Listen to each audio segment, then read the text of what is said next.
It was 3 in the morning when my phone vibrated for the 10th consecutive time. The screen lit up the dark room with an almost violent insistence. It was my mother. Again. "Sweetheart, please answer. It's urgent." I knew answering that call would change everything. There's a specific kind of silence that precedes storms. I could feel it forming around me, dense like smoke. But nothing, absolutely nothing, could have prepared me for what came next.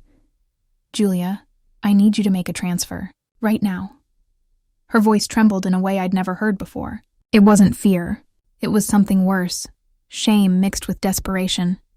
The kind of combination that makes a mother call her daughter at 3 in the morning, asking for something she knows she shouldn't ask for. "Mom, what are you talking about?" "Ricardo's rent. He can't pay it this month. And if he doesn't pay by tomorrow morning, they're going to evict him." Ricardo. His name cut through the air like a rusty blade. Her ex-boyfriend. The man who had turned our home into a silent battlefield for 3 years. The same one who had shattered her heart into pieces so small that I thought she'd never be able to put them back together. "You're asking me to pay your ex's rent?" The silence on the other end of the line was deafening. I could hear her irregular breathing, the sound of nails being bitten, a nervous habit she developed after my father died. I know how it sounds, but... "Julia, there are things you don't know, things I can't explain right now." There's a moment in every daughter's life when she realizes that her mother is just a woman trying to survive. For me, that moment came in the early hours of that morning, as I transferred $3,000 into the account of a man I despised. But here's the first piece of the puzzle you need to understand. My mother had never, in 48 years of life, asked anyone for money. She was the kind of woman who would sell family jewelry before accepting help. The type who worked 3 shifts to avoid borrowing a single cent. So why now? Why him? The answer came exactly 72 hours later, wrapped in a yellow folder I found forgotten in the back seat of her car. Documents. Dozens of them. Contracts, receipts, bank statements, all with Ricardo's name on them. But what froze me wasn't the papers themselves. It was what was handwritten in the corner of one of them, in my mother's shaky handwriting. He knows. He always knew. I need to go 6 months back in time for you to understand the magnitude of what was happening. Ricardo entered our lives like parasites do, silently, preying on an open wound. My mother was still mourning my father's death, vulnerable, broken, searching for any warmth she had lost. He was charming in the way predators are, calculated, studied, performative. He brought flowers every Friday, cooked elaborate dinners, listened to her stories about my father without showing jealousy. He was too perfect. No one is that perfect without hiding something rotten underneath. The first red flag came in the 3rd month. He forgot his wallet at home when they went out for dinner. Then he lost his credit card. Then the car broke down, and he needed a ride to work, a job he hadn't had for months, as I later found out. But my mother was in love. Or rather, she was addicted to the illusion of not being alone. And addictions, as anyone who has loved an addict knows, make you accept the unacceptable. That night, after finding the documents, I did something I swore I would never do. I invaded my mother's privacy. I rummaged through her computer, her phone, her drawers. Every discovery was a punch in the stomach. Transfers. Hundreds of them. Small amounts at first. $100, $200. For his mom's medicine, she had written. To fix the car. For the specialization course. Lies upon lies, and my mother had swallowed them all as if they were sacred communion. But then I found something that didn't make sense. Deposits. Large amounts going into Ricardo's account. From sources I couldn't identify. $10,000, $20,000, sometimes $50,000 all at once. Where was this money coming from? The answer came in a deleted email I managed to recover. The sender was a name I knew very well. A name that made my blood run cold. It was my father's accountant. My father had died leaving what we all thought was a modest inheritance. The house we lived in, some money in the bank, the car. My mother received it all as was fair. Or so I thought. The email revealed a different story. A story about investments my father had made in secret, stocks that had appreciated immensely, a small fortune that should have been divided between my mother and me. But Ricardo found out first. How? That was the question that hammered in my mind as I read and reread the documents. How had a stranger discovered money that even the family didn't know existed? The answer lay in another document, this one even more disturbing. A medical certificate from my mother, diagnosing the beginning stages of dementia. Ricardo wasn't just a user, he was a professional predator of the vulnerable. He had a history, I discovered after days of investigating, of targeting recent widows, older women with signs of cognitive decline, people in deep mourning. He studied his victims, learned their routines, their weaknesses, their emotional needs, and then, like a criminal surgeon, he extracted everything he could without leaving visible scars. With my mother, he had gone further. He had found out about the inheritance through the accountant, who, I later discovered, was his cousin. He had manipulated my mother into signing documents, making transfers, granting powers of attorney, all while she thought she was helping the man she loved. But the worst was yet to come. I decided to confront him, alone, without telling my mother, without calling the police. I needed to look him in the eyes and understand what kind of monster does this to a sick woman. I arranged to meet him at a cafe in the city center. Neutral, public, safe, or so I thought. He arrived on time, dressed as always, an impeccable shirt, expensive perfume, rehearsed smile. He sat across from me like we were old friends. Julia. Your mom said you wanted to talk to me. My mom? I hadn't told her anything. She's worried about you, he continued, stirring his coffee with a disturbing calm. She said you're paranoid, seeing things where there's nothing. That's when I understood. He had already planted the seed. He had already convinced my mother that I was the problem, the jealous, possessive daughter who couldn't accept her mother's happiness. I know about the money, I fired. His smile didn't falter. On the contrary, and it widened. What money, darling? What happened in the next 30 minutes was a masterclass in manipulation. Ricardo didn't deny anything, because he didn't need to. He had been careful. Every transfer had been made by my mother, voluntarily. Every document had her signature. In the eyes of the law, he was just a boyfriend receiving financial help from his partner. Your mother is a generous woman, he said, leaning back in his chair. She likes to help those she loves. It's not a crime to be loved, is it? It's a crime to take advantage of someone with dementia. Dementia? He laughed, a low, controlled laugh. Your mom is perfectly lucid. Ask anyone, ask her herself. And that was the problem. My mother was in the early stages, lucid most of the time, only confused at specific moments. Moments that Ricardo had learned to identify and exploit. You know what I think? He leaned forward, his expensive perfume invading my space. I think you can't stand seeing your mother happy. I think you want her all to yourself, like a pet. Sad, dependent, needing her little daughter for everything. I left that cafe trembling with anger, but also with fear. Ricardo wasn't just smart, he was dangerous. And he had my mother completely under control. In the following days, I tried to talk to her. I showed her the documents, the statements, the evidence, but for every proof I presented, she had an explanation. Ricardo had already prepared the ground, planted the justifications, created the narratives. He's investing our money. It's for the future. Sweetheart, you don't understand business like he does. But then, on a rainy Thursday, something changed. My mother called crying. Ricardo's gone. I rushed to our house. I found her sitting in the living room, surrounded by papers. The same documents I had tried to show her. But now there was something new. A letter, handwritten, by him. Dear, when you read this, I will already be gone. I'm sorry, but I can't pretend anymore. I never loved you. It was all about the money. Your daughter was right. But now it's too late. The investments I made are in my name. The transfers were all legal. You gave me everything willingly. Thanks for your late husband's inheritance. Ricardo. My mother collapsed. Not just emotionally, physically. The pressure, the stress, the humiliation. It all took its toll. She spent 3 days in the hospital. And it was there, while she slept sedated, that I received an unexpected call. It was my father's accountant, the supposed cousin of Ricardo. I need to talk to you. Urgent. About Ricardo. I met him in the hospital parking lot. He was a small man, nervous, sweating despite the cold. "I'm not his cousin," were his first words. He blackmailed me. He had photos, videos, things that would ruin my marriage, my career. Why are you telling me this now? Because he went too far. And because there's something you need to know. The money he stole, it's not all there is. My heart raced. Your father was smarter than all of us.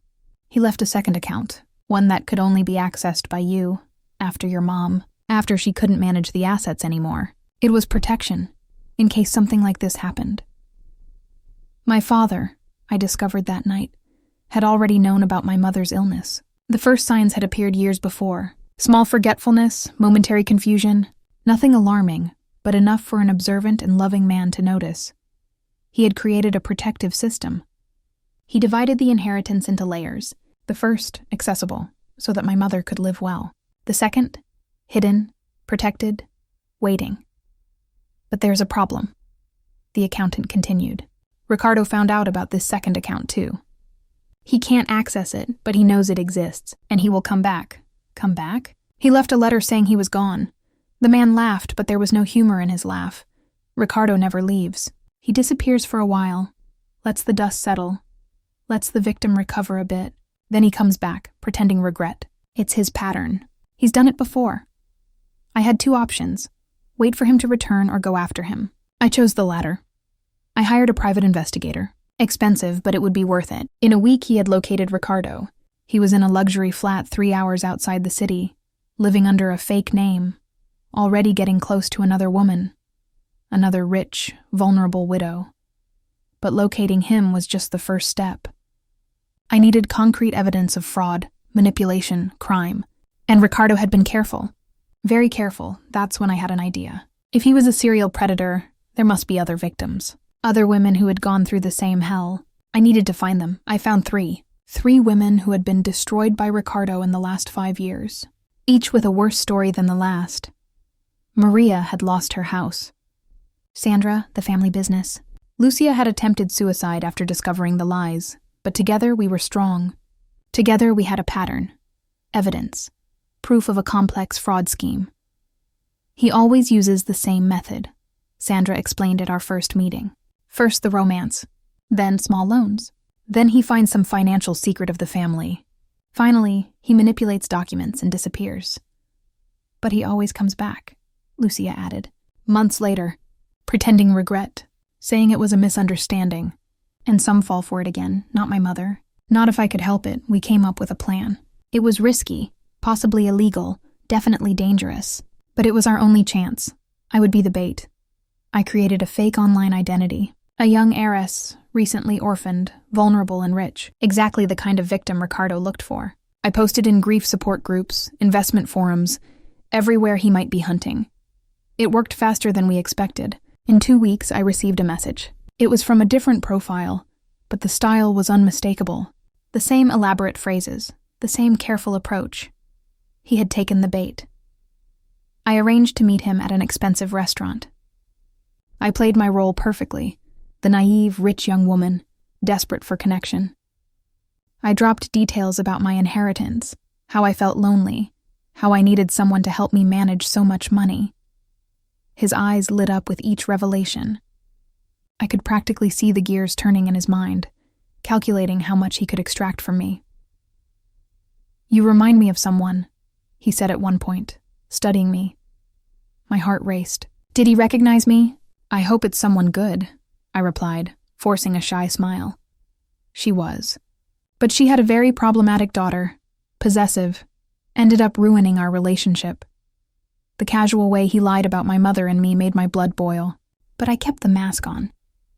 What Ricardo didn't know was that every one of our meetings was being recorded. Hidden microphones, tiny cameras. The other women had pooled money to buy professional equipment. In the 4th meeting, he got comfortable enough to reveal his true self. You know, darling, he said after a few glasses of wine, women like you need protection. The world is full of people wanting to take advantage of your kindness, your inheritance. What do you mean? I've seen this happen. Women who lost everything because they trusted the wrong people. But I can help. I have experience in investments, in wealth protection. And then, As if doing me a favor, he began to outline his plan. How we could protect my money by transferring it to foreign accounts. How he knew the best lawyers to create powers of attorney. How he had contacts who could make my money grow. Every word was a confession. Every sentence an admission of guilt. In our 6th meeting, I was ready to strike. But Ricardo surprised me. "I know who you are, Julia." I froze. He smiled. That predatory smile I had learned to hate. I knew from the first moment. "You really think I'm that dumb? The vengeful little daughter trying to catch the bad wolf? Then why did you keep going?" "Because it's fun. And because I want you to know something. Your mom gave me everything willingly. She loved me. Really. More than she loved you." The casual cruelty of his words was like acid on my skin. "She never loved you," I shot back. "She loved the illusion you created." "It's the same thing, darling. In the end, we all love illusions. Your mom loved the illusion of not being alone. You love the illusion of being the savior daughter. I love the illusion that money can buy happiness. And can it? No. But it buys comfort while we search." I left that meeting defeated. Ricardo knew everything and didn't care. The recordings we had wouldn't be enough. He'd been careful even when he thought he was being clever. But then Lucia had an idea. If we can't get him legally, let's destroy him socially. We created a website, The Victims of Ricardo M. We posted all our stories, all the evidence we had, all the documents. Names, dates, amounts, a complete dossier of his crimes. In a week, the site had thousands of visits. Other victims began to appear. Not just women, men too. Whole families destroyed by him. The social pressure worked better than any legal process. Ricardo lost his luxury flat. His accounts were investigated. His contacts disappeared. But there was still one question unanswered. Why had my mother asked me to pay his rent that night? The answer came from one of the new victims who appeared after the website, a woman named Vera, who had been Ricardo's neighbor. "He wasn't alone in that apartment," she told me. "There was a woman with him, and a child." "A child?" "A girl, about 8 years old. She called him Uncle." Investigating further, I discovered the truth. Ricardo had a sister, addicted to drugs, helpless with a daughter. They lived with him. And when my mother found out about the child, even after knowing the lies, she couldn't let them be evicted.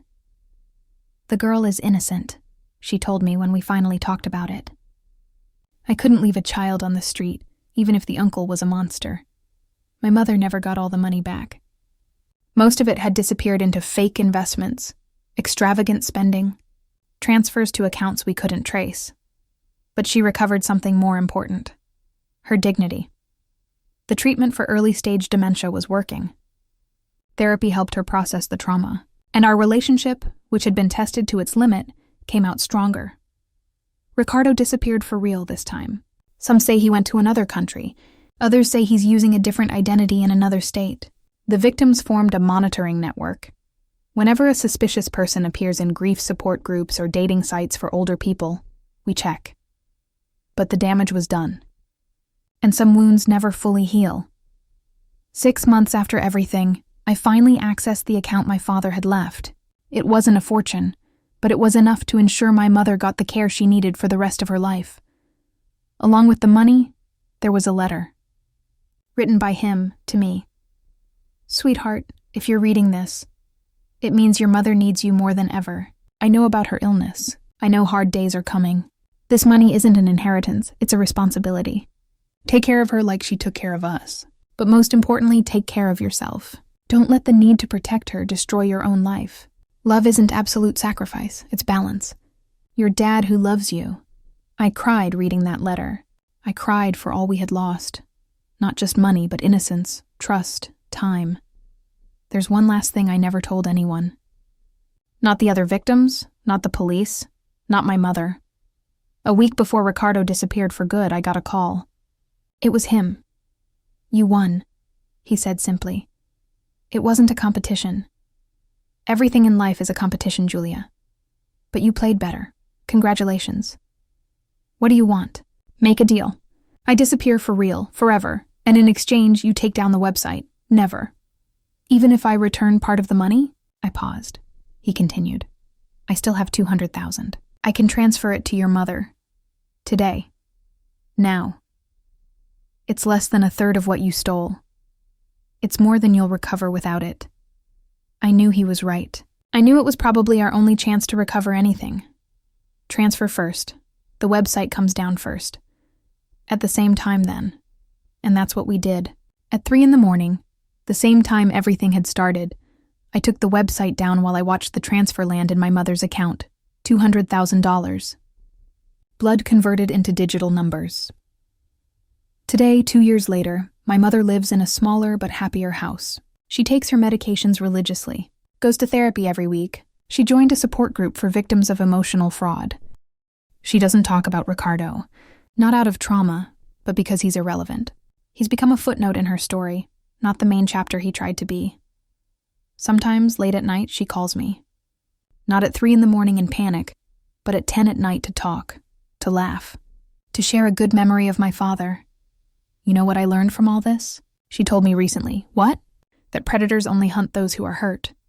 And that the best defense isn't to build walls, it's to heal the wounds. She was right. Ricardo had scented her mourning, her loneliness, her despair. He had fed on her pain like an emotional vampire, but she survived. We survived. And that, in the end, is the only revenge that matters. Even when we lose everything. Especially when we lose everything. Because what's left, after all the excess is stripped away, is our essence. And our essence, I discovered, is indestructible. Ricardo took our money, our trust, our peace, but he didn't take our ability to rise again. And that, dear Ricardo, wherever you are, is the only inheritance that truly matters. The inheritance you will never steal.